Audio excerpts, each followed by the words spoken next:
जय माता दी, जय मां कामाख्या। काली काली महाकाली, काली के पापनाशिनी, खड़ग हस्ते मुंड हस्ते, काली काली नमस्तुते। देव राधा ट्रस्ट सत्यवाणी चैनल किसी भी मनुष्य को, चाहे स्त्री हो या पुरुष हो, किसी भी उम्र का हो, यदि वह मनुष्य असामान्य व्यवहार करने लग जाए, हर मामले में, किसी भी मामले में, किसी भी एक मामले में भी असामान्य व्यवहार उसका हो जाए, यानी एब नॉर्मल बिहेवियर हो जाए, तो समझ जाना चाहिए कोई न कोई ऊपरी बाधा लग गई है। देव राधा ट्रस्ट सत्यवाणी चैनल के द्वारा आपको तंत्र से संबंधित ज्ञान दिया जा रहा है।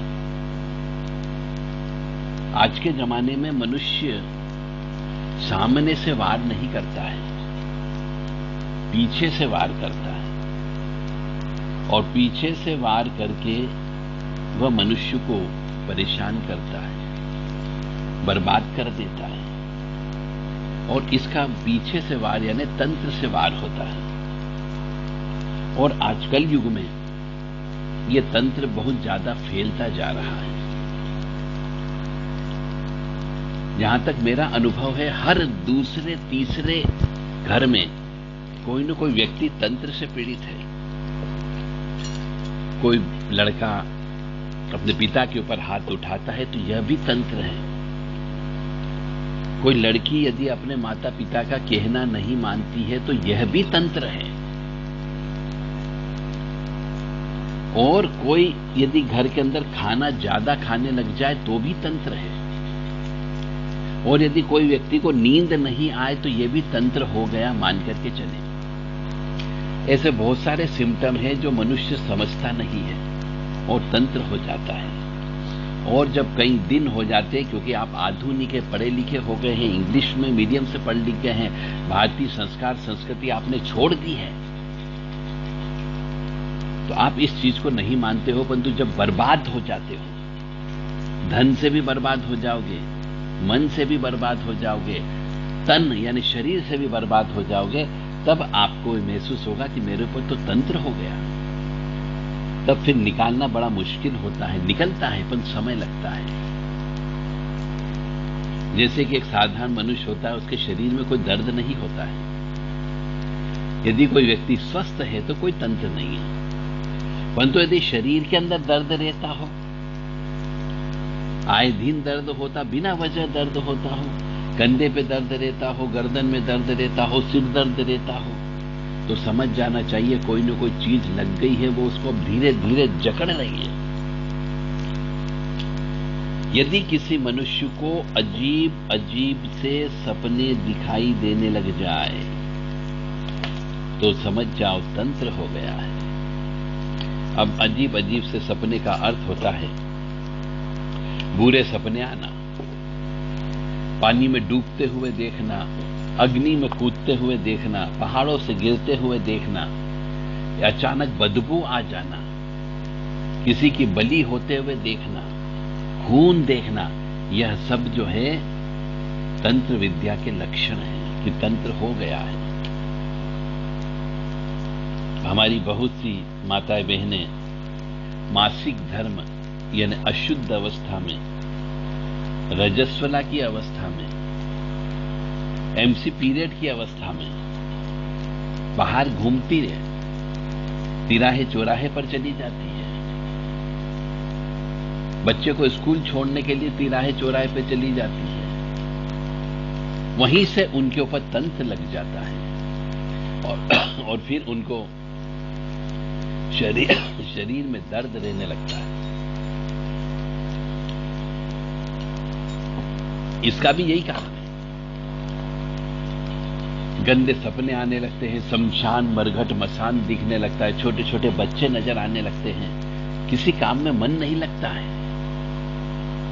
सर दुखते रहता है और रात को गला दबा दबा सा रहता है। और कभी कभी तो कोई व्यक्ति आकर के सहवास भी करता है। हमें ऐसा महसूस होता है कि कोई हमारे पीछे खड़ा है, यदि इस प्रकार की घटना में से कोई भी लक्षण यदि है तो समझ जाओ तंत्र हो गया है। कभी कभी काली छाया नजर आ जाती है, सफेद कपड़े वाली छाया नजर आ जाती है, शरीर जकड़ जाता हो और बात बात पे गुस्सा आने लग जाए किसी मनुष्य को, शायरी कमजोरी महसूस होने लग जाए, सहवास करने की इच्छा ही खत्म हो जाए या बहुत ज्यादा इच्छा होने लग जाए, बार बार नींद खुलने लग जाए और कलेजा मांस खाने की इच्छा होने लग जाए, तो समझ जाओ उसके ऊपर कोई न कोई तंत्र बाधा हो गई है। इसका इलाज करवा और इलाज होता है। तो यदि मनुष्य अपनी सामान्य दिनचर्या से अलग हट करके यदि उसके साथ कोई घटना घटित होने लग जाती है तो समझाओ तंत्र हो गया है, तो तुरंत उसका इलाज कराना चाहिए। जैसे कि स्त्रियां, उनको ईश्वर प्रदत्त एक ये आशीर्वाद है कि मासिक धर्म का चक्र उनका 27-28 दिन के बाद प्रारंभ हो जाता है। यदि यह मासिक चक्र 15 दिन बाद प्रारंभ हो जाए या 2-2 महीने तक नहीं आए तो समझ जाओ तंत्र हो गया है। कोई भी चीज जो प्रकृति के द्वारा दी गई है और उसमें सामान्य के बजाय असामान्य व्यवहार होने लग जाए, जैसे कोई व्यक्ति, नॉर्मल व्यक्ति 2, 4, 5 रोटी खाता है, परंतु 5 के बजाय 10-10 रोटी खाने लग जाए तो समझ जाओ ऊपरी बाधा लग गई है। यह व्यक्ति साधारण रूप से 2 या 4 रोटी खाता है और 4 के बजाय से वो 1-2 रोटी ही खाने लग जाए तो समझ जाओ तंत्र बाधा हो गई है। और किसी एक चीज की लत उसे लग जाए, चाहे वो भोजन की हो चाहे वो पीने की हो, यदि वो बार बार शराब पीने लग जाए, शराब पीने का मन करने लग जाए, उसको कोई स्मेल आने लग जाए, शराब नहीं पी है परंतु उसको महसूस होता है कि उसने शराब पी रखी है, तो समझ जाओ तंत्र बाधा लग गई है। तो ऐसी अवस्था में उसका इलाज होना चाहिए। यदि किसी मनुष्य को भोजन करने के बाद या पूजा करने के बाद में अजीब अजीब तरह से डकारे आने लग जाए, अजीब अजीब तरह से शरीर से आवाजें निकलने लग जाए, तो समझ जाओ प्रेत लग गया है। और जब भी पूजा पाठ करते हैं तो आंसू निकलने लग जाए, उबासी ज्यादा आने लग जाए, तो समझ जाओ प्रेत बाधा लग गई है। इसका इलाज करवाना चाहिए। तो आप सबसे विनम्र निवेदन है कि यदि इनमें से कोई भी सिम्टम यदि आप लोगों के साथ में होता है तो तुरंत उस प्रेत को निकलवा लीजिए या ऊपरी बाधों को निकलवा लीजिए, चौकी को निकलवा लीजिए। अन्यथा ये यदि किसी कुंवारे लड़के लड़की को लग गई तो विवाह नहीं होने देते, क्योंकि यह अतृप्त आत्मा जो एक्सीडेंट में मरती है, यह आत्माएं अपनी इच्छा की पूर्ति के लिए उस व्यक्ति के शरीर को ग्रहण कर लेती है और उसके शरीर के साथ रह करके उसका भोग करती है, और भोग जब करती है तो न तो विवाह होने देती है और न ही किसी काम में मन लगने देती है। इसलिए आप सबसे विनम्र निवेदन है कि ये जो तंत्र के सिम्टम है, लक्षण है, यदि ऐसा किसी भी स्त्री पुरुष के साथ में हो रहा हो तो तुरंत उसका इलाज करा के अपनी सुखी जीवन जिंदगी जिए। यदि आप कहीं पर भी आपका इलाज न हो, ऐसे तो आप अपने आसपास के एरिया में ही देखिए कि आपका इलाज संभव हो सकता है यदि ताजा ताजा है तो, क्योंकि कोई भी सपना आता है उस सपने का बहुत बड़ा रहस्य होता है। किसी व्यक्ति को लगता है कि मेरे ऊपर रात को सपने में मैंने बहुत सारे सुअर देखे, यह सुअर कटता हुआ देखा मैंने, यह सुअर को कुछ व्यक्ति मार रहे थे ये देखा, सुअर के पीछे कुत्ते लग गए ये हमने देखा। तो मान करके चलो कोई न कोई सुअर यानी गंदी तंत्र विद्या लग गई है जिससे अब आप बर्बाद होने वाले हो। मनुष्य को पता ही नहीं चलता कि मैं बर्बाद क्यों हो रहा हूं। जब वो पूरी तरीके से खोखला हो जाता है, दरिद्रता उसके पास आ जाती है, बीमारियां उसके पास आ जाती है, तब पता लगता है कि तंत्र हो गया है। तो जब भी ऐसा कोई हो, चाहे जवान लड़का हो, जवान लड़की हो, कोई भी पुरुष या स्त्री हो, वह असामान्य व्यवहार करने लग जाए किसी भी मामले में, तो समझ जाना चाहिए उसके ऊपर तंत्र बाधा से वो पीड़ित हो गया है, काला जादू से पीड़ित हो गया, प्रेत बाधा से पीड़ित हो गया है। और महिलाओं को खुले बाल करके बिल्कुल भी नहीं जाना चाहिए। शादी ब्याह में खुले बाल करके तिराहे चौराहे पर बैंड बाजा से नहीं नाचना चाहिए। अन्यथा तिराहे चौराहे की बहुत सारी जो शक्तियां होती, जिनका उतारा तिराहे चौराहे पर रखा जाता, छोड़ दी जाती है, वह उस स्त्री के शरीर में प्रवेश कर जाती जो सेंट लगा करके, बाल खुले करके, क्रीम पाउडर लिपस्टिक लगा करके बारात में डीजे पर नाचती है। और वहीं से उसकी अवनति प्रारंभ हो जाती है, वहीं से उसकी दुर्गति होना प्रारंभ हो जाती है। इसलिए महिलाओं को कभी भी खुले बाल करके, सेंट लगा करके, क्रीम पाउडर लिपस्टिक लगा करके घर से बाहर नहीं निकलना चाहिए। परंतु आजकल फैशन का दौर है, तो सबसे ज्यादा तंत्र से स्त्रियां ही परेशान रहती है। क्यों? कि भगवान ने उनको 4 दिन अशुद्धता के दिए हैं। उस अशुद्धता का ही खेल चलता है कि स्त्रियां सबसे ज्यादा परेशान होती है। उसकी वजह से ही सबसे ज्यादा तंत्र बाधा होती है, उसकी वजह से ही काला जादू होता है। और ये जो जवान मौत होती है, जिनकी अतृप्त आत्मा होती है, वह जवान लड़कियों को ही पकड़ता है। यदि किसी शादीशुदा विवाहिता स्त्री को पकड़ लिया तो उसकी विवाहिक जिंदगी बर्बाद कर देता है। बिना वजह लड़ाई झगड़ा होना प्रारंभ हो जाते हैं, तिल का ताड़ बन जाता है, एक दूसरे से लड़ाई झगड़ा कराना उन प्रेतों का काम होता है।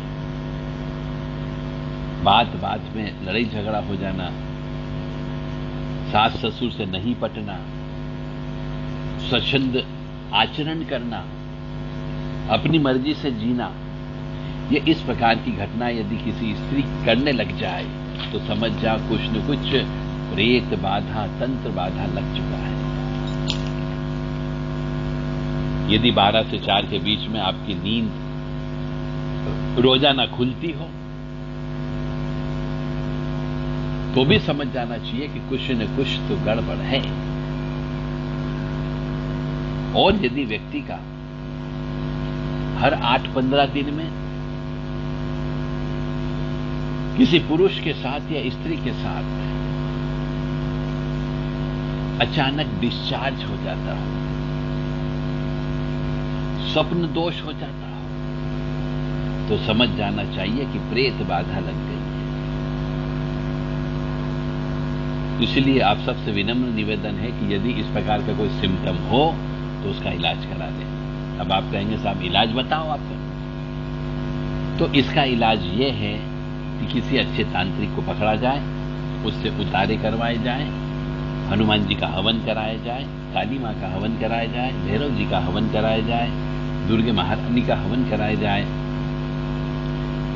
दूसरी दुर्गा सप्तशती को सुना जाए, पाठ किया जाए और हवन किया जाए। और कम से कम रोजाना 50 बार तो श्री हनुमान चालीसा का पाठ करना चाहिए। तो आपकी कुल देवी देवता की पूजा करते रहना चाहिए ताकि वो आपको अच्छे जगह पहुंचा दे जहां पे आपका काम जल्दी हो जाएगा। यानी पूजन पाठ तो करना ही करना पड़ेगा, भगवान की शरण में तो जाना पड़ेगा, तभी प्रेत निकलेगा। और कई बार प्रेत घर का ही प्रेत होता है, वो अपनी बहन बेटियों बहुओं के साथ में गलत हरकत करता है। जब उसके पास पावर आ जाती तो वो उनको छूता भी है, शरीर के हाथ भी लगाता है। वो चूंकि प्रेत बन चुका होता है, घर का ही प्रेत होता है। परंतु चूंकि आपने शव यात्रा करते समय विधि विधान से शव को लेकर के नहीं गए हो, और तो उसकी प्रेत आत्मा वो घर पर ही रह जाती। शव आप जला करके आ जाते हैं, परंतु आत्मा घर पर ही रह जाती। वो फिर घर के अंदर क्लेश, दुख, अशांति और दरिद्रता और बीमारी लाने का काम करती है। इसलिए जिसकी भी मृत्यु हो जाए घर के अंदर, विधि विधान से शास्त्र सम्मत उस शव को घर से निकाल करके ले जाना चाहिए ताकि आत्मा भी साथ जाए। और उस आत्मा की शांति के लिए गरुड़ पुराण का पाठ किया जाता है, दान धर्म किए जाते हैं, 11वीं की जाती है, 13वीं की जाती है। ये सब करना चाहिए ताकि वो प्रेत घर से बाहर आए। यदि आपने सही तरीके से क्रियाकर्म नहीं किया तो वो प्रेत ही आपको परेशान करता है। मानो या न मानो, ये पूर्णतः सत्य है। जय माता दी, जय मां कामाख्या।